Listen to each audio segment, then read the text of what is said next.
بسم اللہ الرحمن الرحیم۔ حضرت عبدالمطلب نے منت مانی تھی جو کہ وہ بھول گئے تھے۔ پہلے خواب میں ان سے کہا گیا کہ منت پوری کرو۔ انہوں نے ایک بکرا ذبح کر کے غریبوں کو کھلا دیا۔ پھر خواب میں آیا کہ اس سے بڑی چیز پیش کرو۔ اس مرتبہ انہوں نے ایک گائے ذبح کی۔ خواب میں پھر کہا گیا کہ اس سے بھی بڑی چیز پیش کرو۔ انہوں نے اونٹ ذبح کیا۔ پھر خواب میں آیا کہ اس سے بھی بڑی چیز پیش کرو۔ انہوں نے پوچھا کہ اس سے بھی بڑی چیز کیا ہے؟ تب کہا گیا کہ اپنے بیٹوں میں سے ایک بیٹے کو ذبح کرو جیسا کہ تم نے منت مانی تھی۔ تب انہیں اپنی منت یاد آ گئی۔ اپنے بیٹوں کو جمع کیا، ان سے منت کا ذکر کیا۔ سب کے سر جھک گئے۔ کون خود کو ذبح کرواتا ہے؟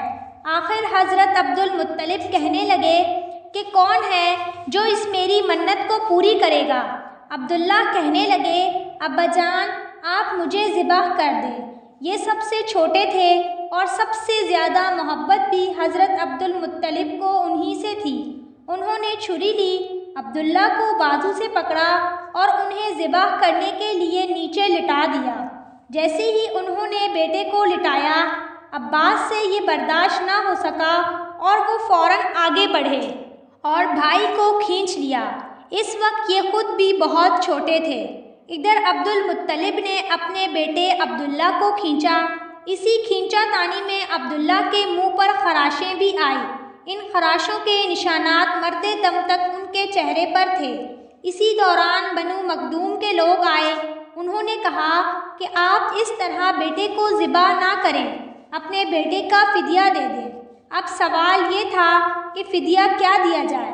اس کی ترکیب یہ بتائی گئی کہ قاذف کے ایک ٹکڑے پر 10 اونٹ لکھے جائیں اور دوسرے پر عبداللہ کا نام لکھا جائے۔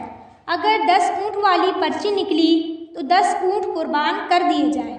اگر عبداللہ والی پرچی نکلی تو 10 اونٹ کا اضافہ کر دیا جائے۔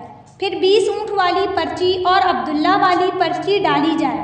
اگر 20 اونٹ والی پرچی نکلی تو 20 اونٹ قربان کر دیے جائیں، ورنہ اونٹ اور بڑھا دیے جائیں۔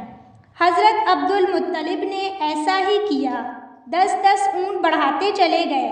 ہر بار حضرت عبداللہ کا نام نکلتا چلا گیا، یہاں تک کہ اونٹوں کی تعداد 100 تک پہنچ گئی۔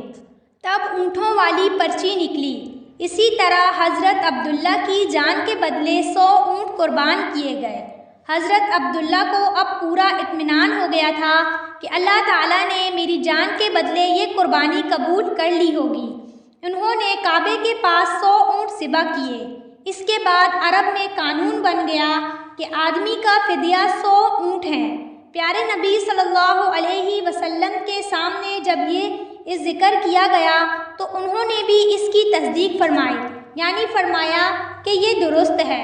امید ہے کہ آپ کو آج کا واقعہ پسند آیا ہوگا، تو ہمارے چینل کو سبسکرائب کریں، ویڈیو کو لائک شیئر ضرور کریں۔